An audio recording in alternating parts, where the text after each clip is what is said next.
this is what I want to touch on today. Everything requires a little bit of balance, including standing up.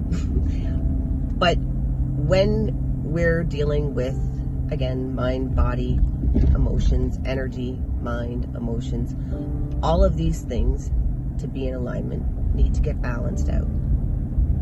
And so, we talk about negative and positive vibrations and energy, and that's all they are, is opposite spectrums. But there is balance, there is an in-between, and we wouldn't always want to be way up here. I mean, that sounds awesome, but it would also be exhausting, right? To be in that state of euphoria 24/7, after a while, it wouldn't feel so euphoric. It would become your new norm. And how would you get higher, right? So we dip, but those dips don't mean we're going backwards. It just means that there's something there for us to look at. So just because you dip doesn't mean you've taken 10 steps back.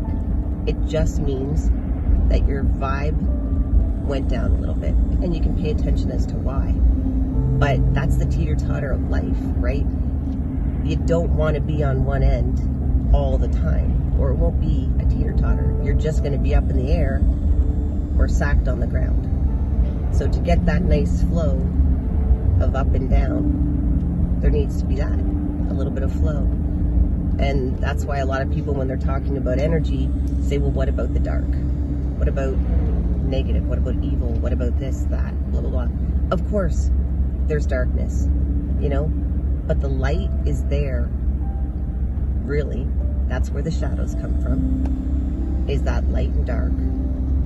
But once you bring in the light, it isn't dark anymore, not completely. And the more light you bring in, the darkness disappears. So I just want people to understand that the fear frequency, that's what puts us into that low vibe and back into what feels like the dark. And all you need to do is turn the light on. So if you've forgotten how, here to remind you.